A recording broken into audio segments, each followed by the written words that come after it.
Whoops, we started and I forgot to tell anybody. Again.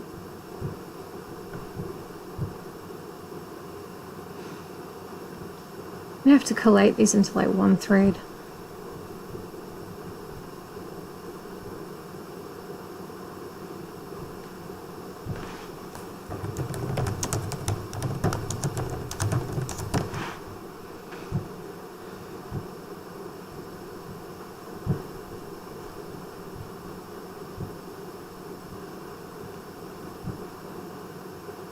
And there we be.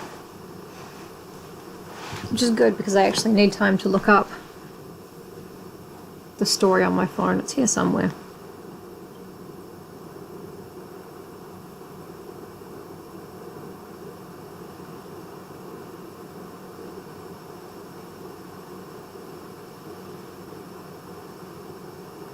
Oh, here it is.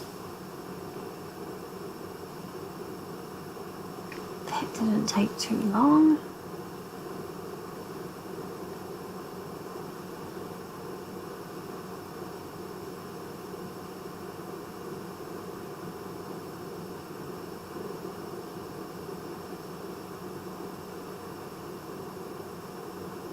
Okay. I want to mix up the voices again, but I'm not going to. So we're going to stick with Hannah as Sharon the Barbarian and Angelica with the outrageously stupid French accent. French in name only, I would say.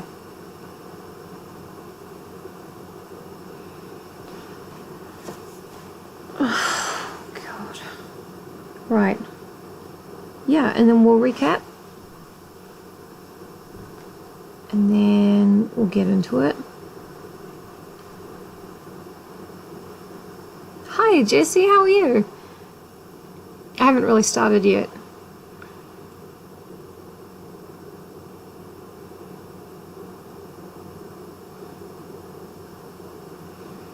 I have to, find my black flag that I'll hold up for the gory scenes. So people can skip them if they want to. And this might be the last day of lockdown in my city, where I am. Well, no, tomorrow will be the last full day, if it is. Oh, I'm glad. My routine has not changed that much, I gotta say, under lockdown. Hey, how are you?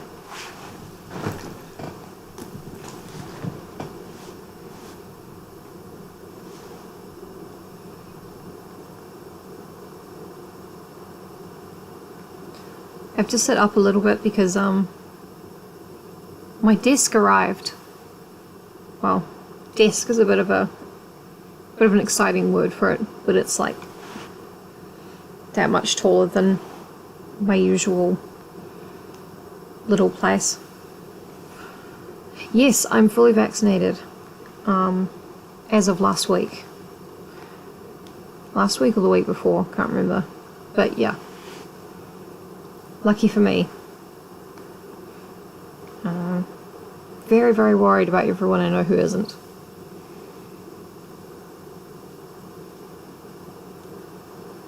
Oh, well, that's good. I mean, it's good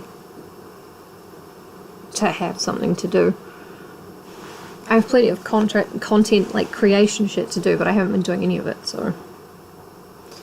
But I have been sleeping. Oh my god.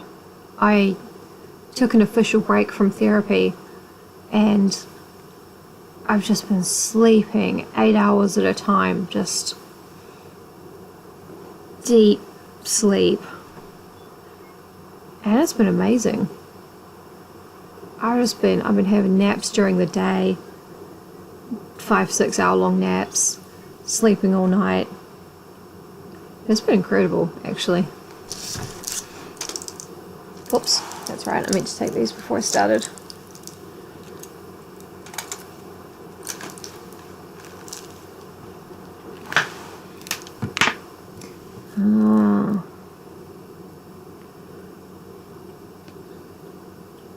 Betrayal's good. Vaccines are good and sleep is good. Hey Josh. We've got both Joshes here, that's crazy.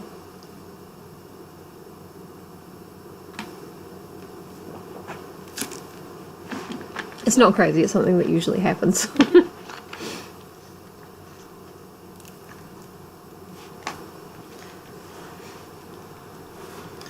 Was I bullied at school? I think it was a mark of extreme popularity that I was chosen by so many children to be shut in cupboards and held underwater and such. I think they were probably jealous, just like my nana always said.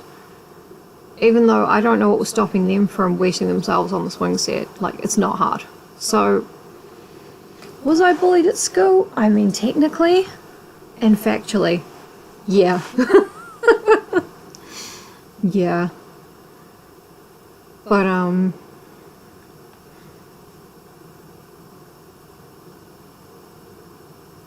really was.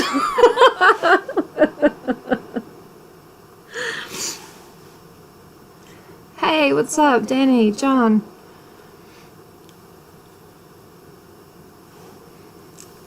Yeah, to this day, I do not enjoy having my head held underwater. I don't know many people who do, but I'm just a little fussy about it.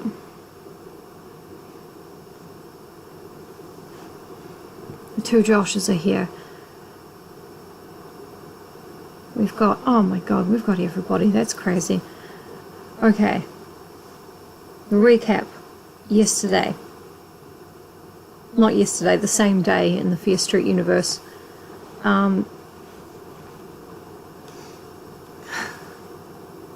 I know, I'm such a diva.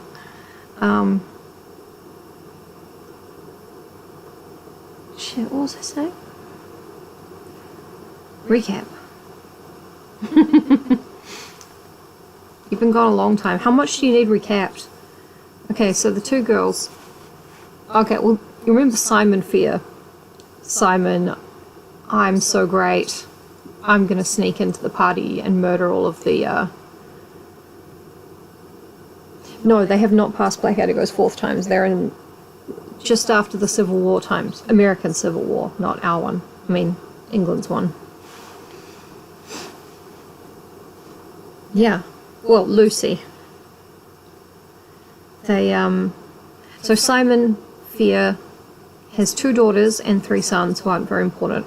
And the 2 daughters are Julia, the oldest one, who is not very attractive and super boring, and Hannah, who did have the Pepe Le Pew accent, but then I changed it to the Sharon the Barbarian accent because it's funnier.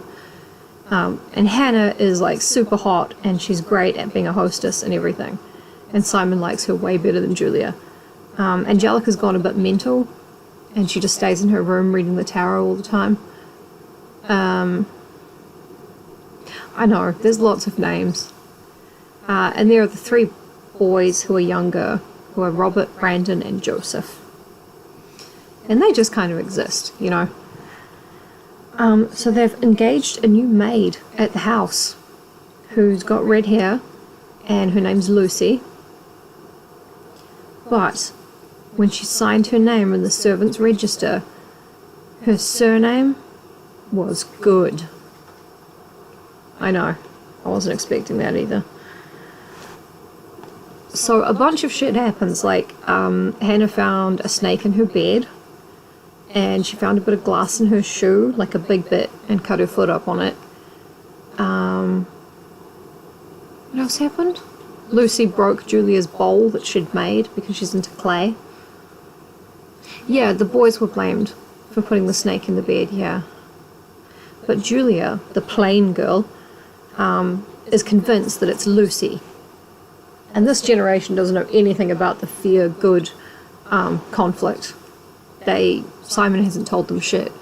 So they just think this random maid is trying to kill them. And they've gone out for a picnic.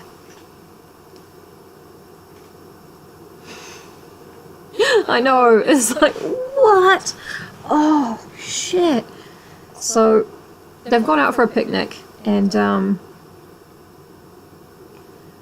there are these like little mince pies, meat pies, they keep saying. Like, it's important the pie's made of meat, which I think is adorable, in the picnic. And Hannah's just kind of fucking around feeding bits of hers to their dog, and the dog dies in an upsetting passage that I didn't read all of it, and I held up a pink jumper the whole way through, so you know how to skip it. So Hannah's like, oh my god, the pies are poisoned, oh, that sucks. And Hannah goes running toward the house, past the open grave of the gardener who had just died, who we've never heard about before, but he'd just died anyway. There's an open grave, which we all know that fears and goods are basically, they're fascinated by them. Oh yeah, mincemeat pie, yeah. Yeah, both the girls are just not telling anybody about Lucy, even though there's a lot of circumstantials going on. So Hannah has just run back to the house with her dead dog, and I don't think she's got the dog with her. And she runs into the kitchen, and bam, Lucy. That's where we pick it up. So, Josh, Christmas mince pies. Yeah, Christmas tarts. That's what we call them. Tarts for tarts. I love them. So Lucy is the good. She's got red hair. Hannah is the hot sister with the blonde hair. Julia is the plain sister with the black hair.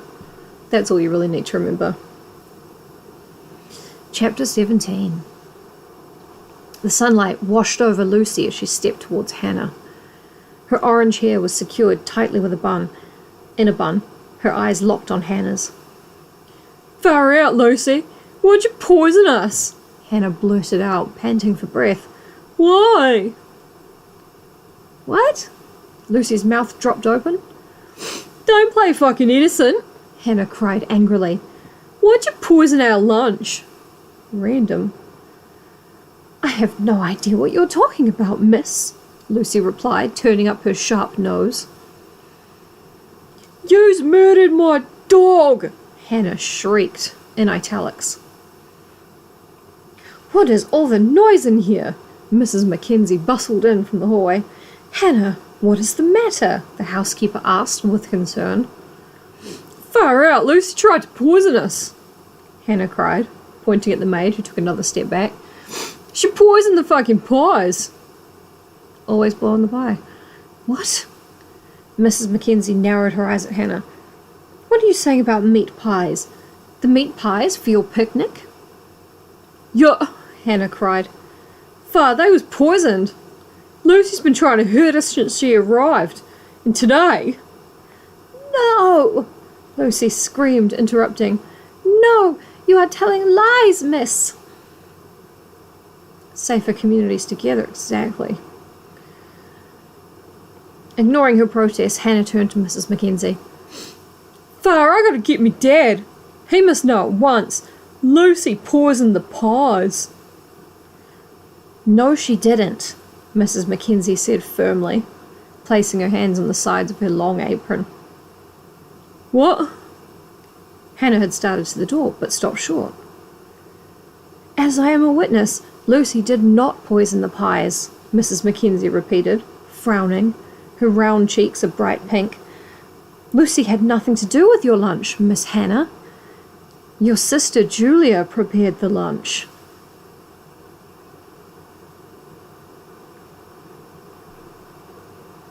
Hannah felt dazed. The room suddenly tilted. The bright sunlight washing over her made everything go white.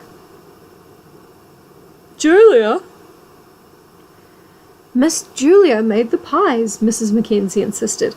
Lucy asked if Julia needed help, but Miss Julia ordered Lucy to stay out of the kitchen. Julia? Hannah gasped weakly. Oh, nah. Oh, far out. Oh, not Julia. Oh, not Julia, eh? Miss Hannah, are you feeling ill? She just said that the pies were poisoned and she's found out they're made by Julia. Yeah, she's not okay. Mrs. Mackenzie demanded, tugging on the sides of her apron. Perhaps I should summon your father. But Hannah was already running through the back pantry and out the door. Her heart pounding, her head spinning from what she'd just learned, she ran past the flower garden and across the lawn. She saw her brothers first coming out of the woods. Their faces were drawn. Julia must have told them about Fluff, the dog. The boys nodded solemnly at Hannah, then continued on in silence toward the house. Julia appeared next. As she stepped out of the woods, she stopped a few yards from Jenkins' coffin. This is the gardener and the open grave mentioned earlier. She was carrying the picnic basket, but set it down when she saw Hannah hurrying towards her. Hannah, did you find Father? Did you tell him about Lucy? Panting hard, struggling to gain her breath, Hannah stared intently at her sister, studying her face, searching for the truth in Julia's small grey eyes.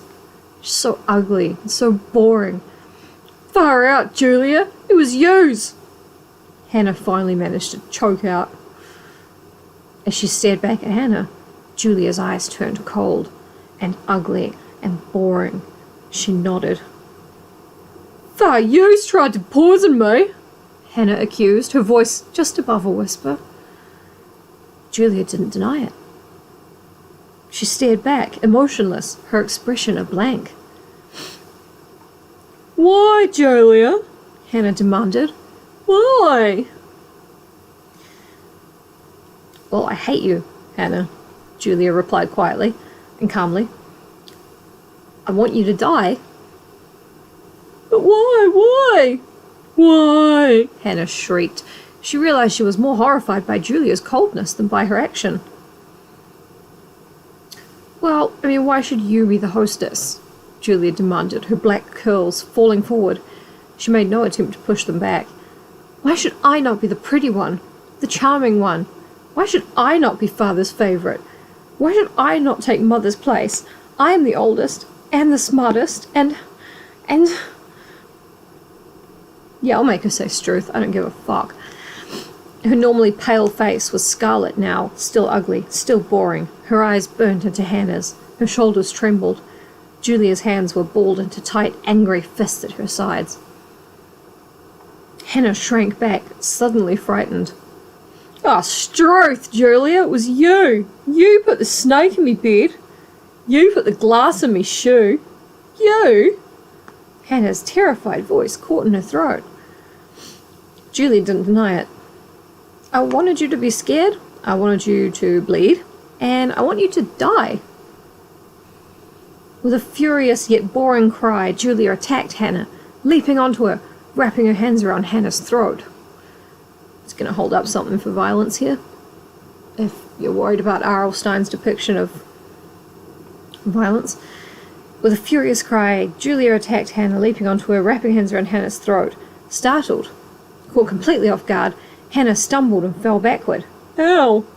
She landed hard on her elbows and cried out from the pain. You're welcome. Julia landed on top of her, her hands still at Hannah's throat. Crying and groaning and going, Struth! Oh, far out! Random! The two girls wrestled on the ground until Hannah broke free, climbed to her feet, and started to run. Well, she tried to not tell her beforehand. And yeah, Hannah was surprised because she's a fear. She didn't inherit her mother's brain powers. Or powers of deduction. I don't think Angelica was that good at either. But Julia was faster and tackled her sister hard from behind. Hannah landed on her stomach on top of the pine coffin. Open graves are like magnets for fears. And goods. Hannah groaned and tried to pull herself up. Oh, far out. But Julia was on top of her again, pressing her down into the hard coffin, and again Julia's hands wrapped around Hannah's throat. Die, die, die! Julia shrieked at the top of her lungs, unambiguously, yet still kind of boringly, as her hands tightened viciously around Hannah's throat. Hannah struggled to roll free, to get off the coffin, but Julia held tight as she choked off Hannah's air. Oh, we got an ad for Audible. No, thank you.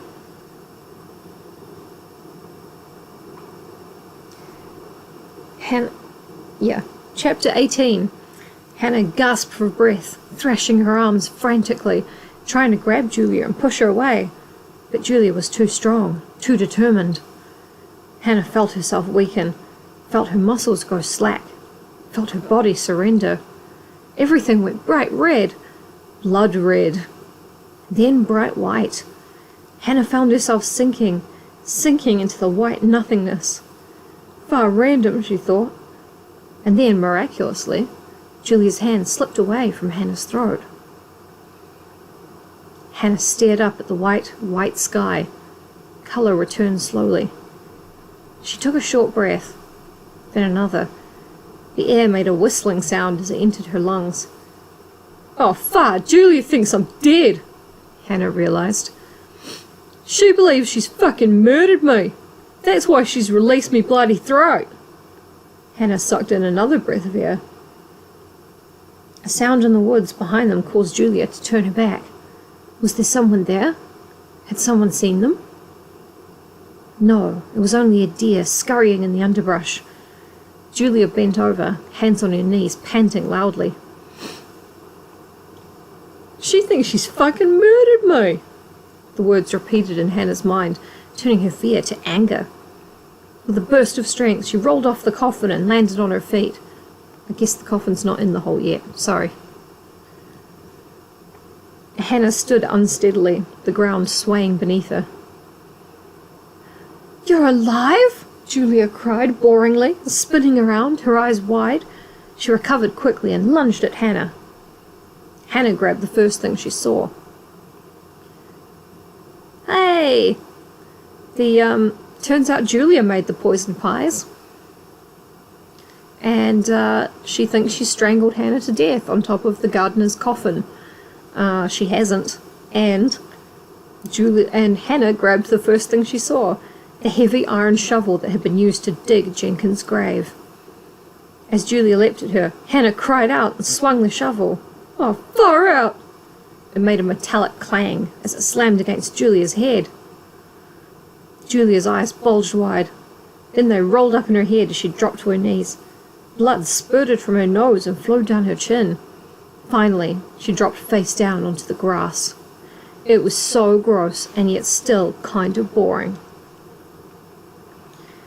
Hannah stared in horror, shaking all over, the heavy shovel still gripped tightly in both her hands. She watched the bright blood, Julia's blood, puddle on the grass. Oh, far, I've killed her, she realised. I've killed Julia! The shovel fell at Hannah's feet. She wrapped her arms around herself, trying to stop her body from trembling. Now what? She couldn't think clearly. Everything kept turning red, then white, flashing crazily in front of her. The clouds overhead appeared to race. The sun dipped, then rose again. Crazy. All too crazy. Blood. And bits of sick. Julia is dead. Oh, now what? Before Hannah even realised what she was doing, she had pulled open the pine lid of the gardener's coffin. The stale aroma of his corpse floated up to greet her. It's a weird word choice. The old man's purple face stared blankly up at her. The eyes had sunk deep into Jenkins' skull. The lips were pulled tight in a hideous death grin. I need to play more Hitman games because I've played Blood Money over and over and over, and just none of the new ones. Sobbing loudly, struggling to hold back her disgust, Hannah frantically grabbed her sister's body under the arms and pulled it to the coffin. Lifted lifted Julia's body, so heavy in death, shoved it into the coffin on top of the rotting gardener. Shoved it, sobbing and trembling, shoved it in. It's not funny. It's a little bit funny. One arm draped itself over the side of the coffin. Hannah grabbed the arm with both hands and bent it into the coffin and slammed the lid shut and clasped it. And ran blindly to the woods to vomit, to spew up the horror of having killed her only sister. Yeah, I mean, you have a ladylike spew, you rally, the night goes on, you know. Her only sister, who had hated Hannah enough to try to murder her.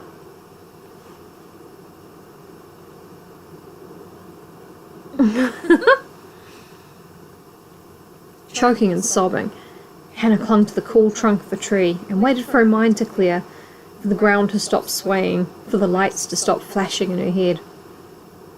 I think the swaying ground and the flashing lights is not a concussion, it's just the closest a fear has ever come to thinking.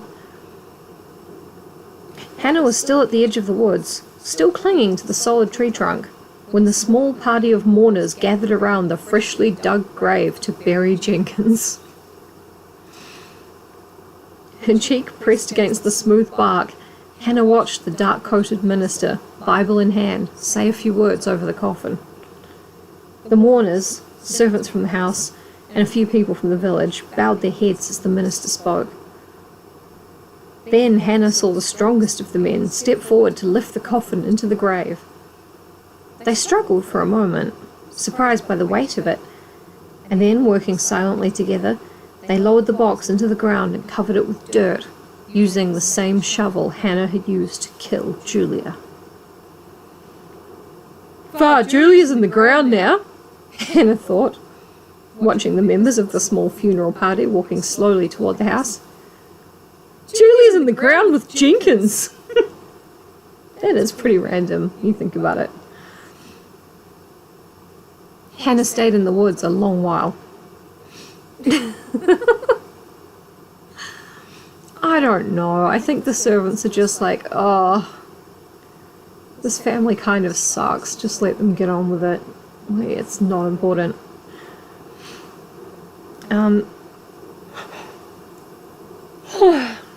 Sorry?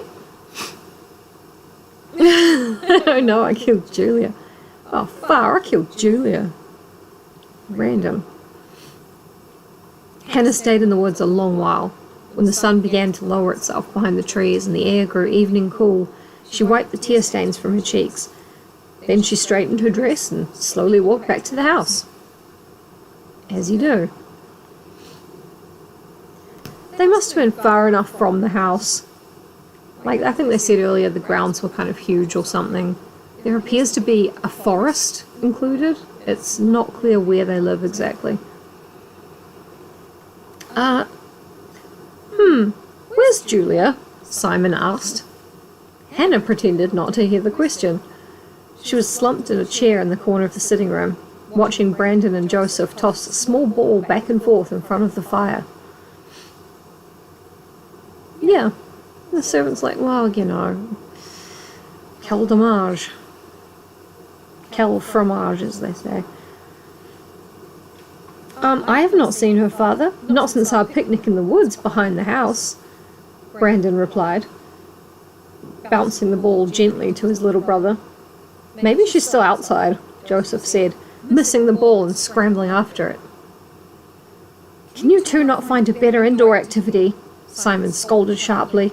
He disappeared before the boys could reply. Hannah shivered in spite of the heat that filled the room from the glowing fireplace. She stared at the boys but didn't really see them. Instead, she saw the pine box. She saw Julia's arm hanging over the side of it. Then she saw the heavy pine box being lowered into the ground. Julia! Julia, are you upstairs? Hannah heard her father shout up the stairs. Logical. Nah, Julia's not upstairs, Hannah thought dully. Julia's not even in the house, Dad. Julia's in the ground. Random. Julia, where is Julia? She heard her father calling. Has anyone seen Julia?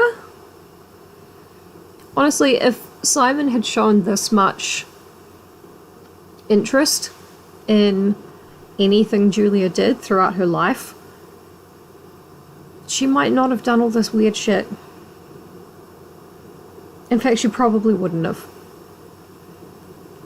Chapter 19. Muttering to himself, Simon Fear pulled his cloak around himself as he stepped into the evening darkness. Having searched the entire house for his daughter, he decided to try the garden. A telltale heart. Maybe. Fitzy!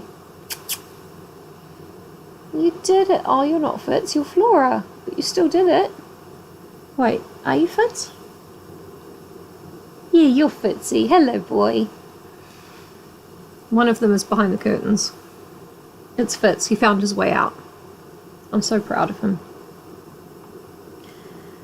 Sometimes Julia will completely lose track of the time, and Simon would find her on a bench in the garden, dreamily poring over a book of romantic poetry. A pale crescent moon rose above the woods at the end of the back lawn. The sky was still a royal evening blue. A cool wind picked up and blew against Simon as he crossed the yard. "Julia, are you out here?" The wind threw his voice back to him. He pulled the cloak tighter. The roses on the tall trellises bobbed in the gusting breeze. The wind howled through the trees. Or was it the wind? Simon stopped and stood perfectly still, holding his cloak in place, his head tilted as he listened intently. What was that horrible howl? That painted cry? Simon took a few steps toward the frightening sound. He stood near the family burial plot, his eyes narrowed, listening. There it was again. A frightening shriek, like the cry of a trapped animal. Or human. Another shriek, high-pitched, a moan. Simon turned toward the gardening sheds at the fence. Has a wild animal gotten itself trapped in one of the sheds? He wondered. Another mournful howl. No, the sound was too close. So nearby. Simon grasped his cloak as another shrill cry rose on a gust of wind. He stared down at the ground. It seemed as if the sound was at his feet. But that's impossible, he cried. And then he realized that he was standing beside a freshly dug grave. Took him a while. The dark earth still mounded loose over the coffin. Mr. Jenkins' grave. Another pitiful cry, a desperate animal shriek. From the ground. From the grave. Someone was crying out from the new grave. A girl. Julia! No! Simon uttered, terror choking him. It's not a telltale heart, it's a real tail heart. Before he realized what he was doing, he'd picked up the shovel and begun digging into the earth. His heart pounding, Simon frantically shoveled, or dug, as we say in English, the blade cutting easily into the soft dirt. Working feverishly, he tossed the dirt over his shoulder, digging down and down, until finally, when he felt his chest was about to burst, the shovel hit something solid. The lid of the coffin. I know. Grave on the ground, underground. A noise, a screaming animal noise from the grave, undergroundedly. Yeah, I'm guessing it wasn't 6 foot. Maybe they buried Jenkins like 2 foot deep. They're like, oh, we don't really give a shit. Yes, Simon cried and began digging wildly, scraping and shoving the dirt out of the hole. So close, so close. I'm coming, he screamed. It wasn't funny, it was very tragic, actually. In a panic-filled voice he didn't recognize. I'm coming! He wasn't, he was just breathing hard. He didn't try to lift the coffin. Instead, he tossed the shovel aside and leapt down into the grave hole. Grave hole? Whatever. With trembling hands, he lifted the latch, and then, gasping loudly, his heart thudding against his chest, He pulled up the coffin lid.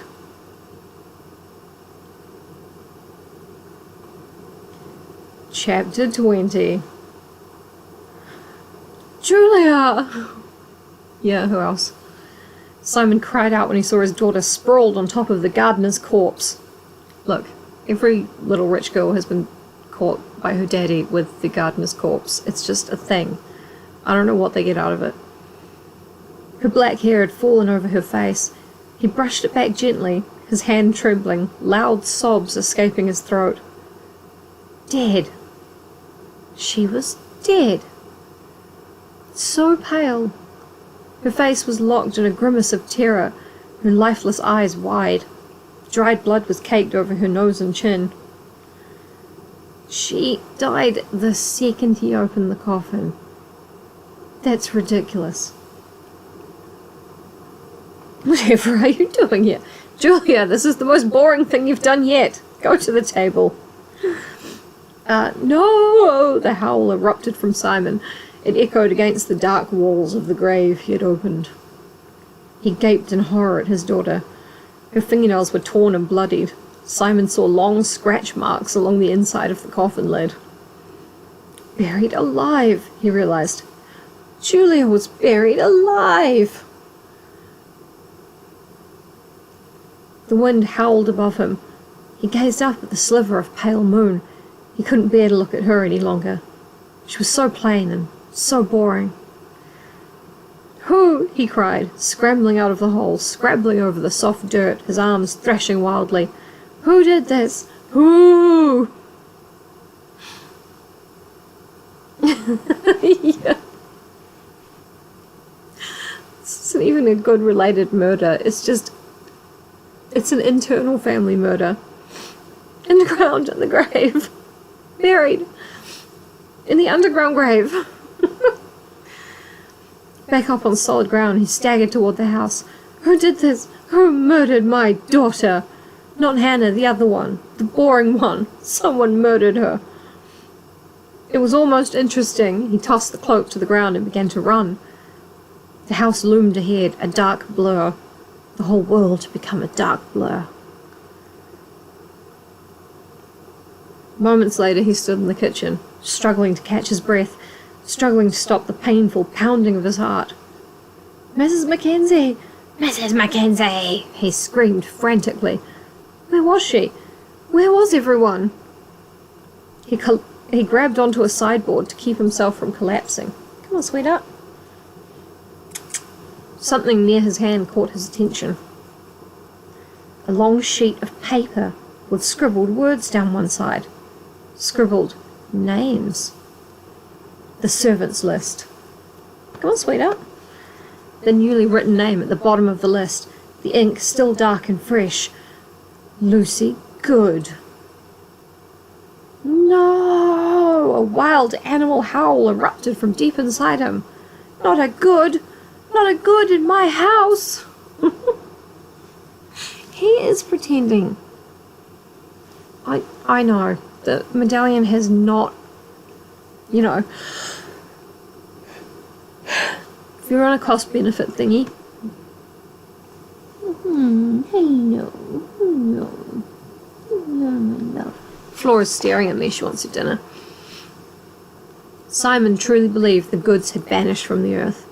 He believed he had killed the last of them, Frank Good, back in Wickham when he was still a boy.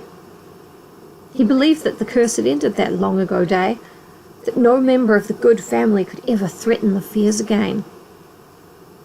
It's cost-benefit dialysis. I mean, Good is a name that more than one family can have. Just saying. And now here was a Good hiding in his own household, carrying on the evil of the Goods against the Fears, murdering his beloved, boring Julia. No! Simon grasped the silver pendant tightly in one hand. It's back. He felt its warmth, felt its power. His rage carried him into the front parlour. He picked out a sword from the new collection of war relics. Josh, Simon has been collecting swords and guns and uniforms and shit from both sides of the American Civil War.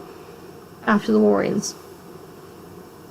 Yeah, I put the word beloved in there. And boring. Ah, that's more of a logic puzzle, which I refuse to engage with as a tool of patriarchy. He picked out a sword from the new collection of war relics. He waved it high. It gleamed in the light from the gas lamps. He followed the sword's gleam. Running frantically, bellowing his rage, Simon followed the glow of the sword through the house. I will find her. I will find Lucy Good. I will put an end to the evil she has brought to my house, to my family. Simon! What are you doing, Simon? Was that Angelica calling to him from the stairway? Had she and Hannah swapped voices lately? He did not slow down. He followed the glowing sword, glowing like a torch now, glowing with the heat of his vengeance. Simon! Stop! Arrête! Angelica sounded so far away. I will find her. I will find the maid. There she stood. A bright, blurred figure walking toward him, beyond the blinding glow of the sword blade. Yes, he'd found her. The maid. The good. A good walking in his very own hallway. Simon, stop! Angelica called, lighting a cigarette, but Simon could not stop. He lowered the gleaming sword. The girl shrieked and threw her hands up in terror. He had her. He had her now. The sword glowed so brightly he could see only its light. Simon, stop! Stop! Angelica screamed. But Simon plunged the sword deep into the maid's chest.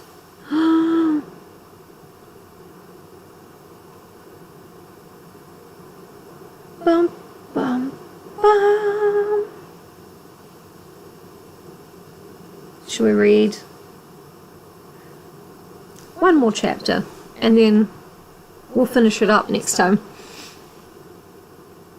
Chapter 21. The light shimmered around Simon, blinding white light. As he thrust the sword into Lucy Good, and she uttered a choking gasp of pain, the light grew even brighter. A small dark spot formed in the center of the light. The spot grew, spreading its darkness. It took Simon a while to realize that the spot was blood staining the front of the girl's dress. Darker and darker. Yeah, no, I figured I still had time for the D&D chat. If I don't, just tell me, I'll cut it loose. I'll cut it short. The spot expanded until it blocked out the light, and as the darkness grew and the shimmering light faded, Simon's vision was restored. He could see clearly once again. Still holding the long ebony handle of the sword, staring at the blood as it stained the dress, Simon could see that he hadn't stabbed Lucy Good. He had thrust the sword deep into his own daughter's chest.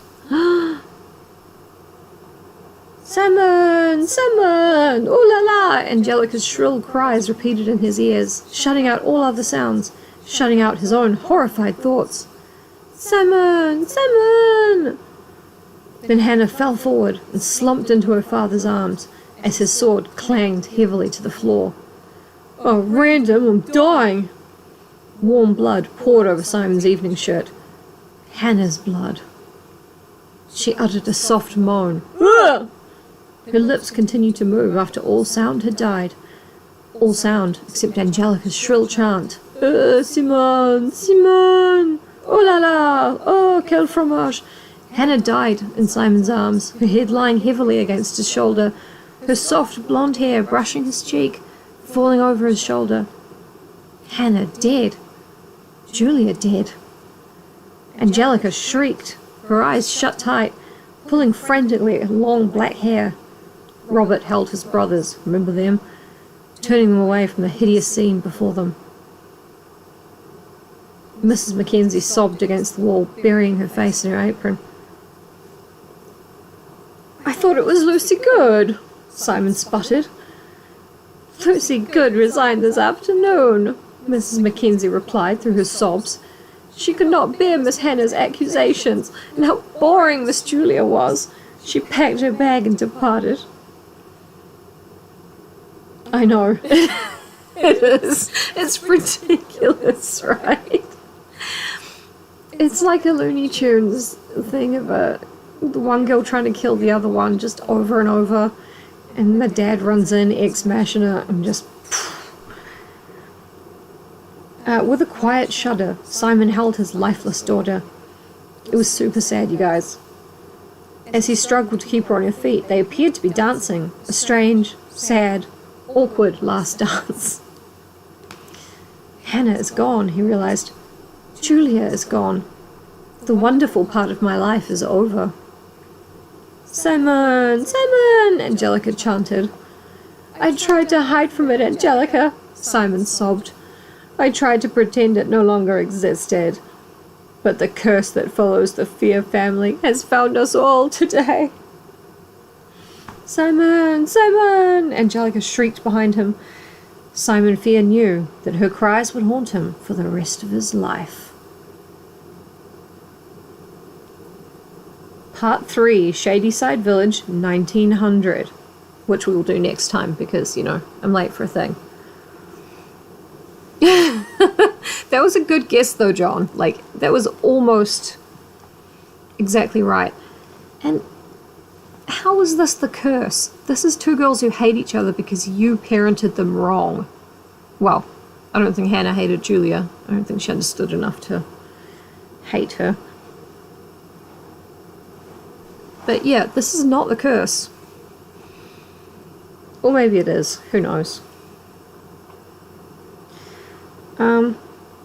But yeah, thank you guys. And we'll finish it up next time, which will be...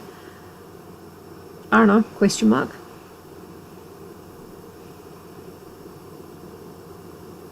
But yeah, thank you very much. I need to make a cup of tea before I join the other chat. And yeah, she pitied her, which is a lot worse than hating. That's what I think. Yeah, changing the spelling of your name isn't going to do shit. So we've come full circle. We're about to come back to 1900. And Nora, the wraparound narrator. It's all the curse. It's the opposite of being blessed. Thank you so much for being here, and I will see you all next time. Stay safe.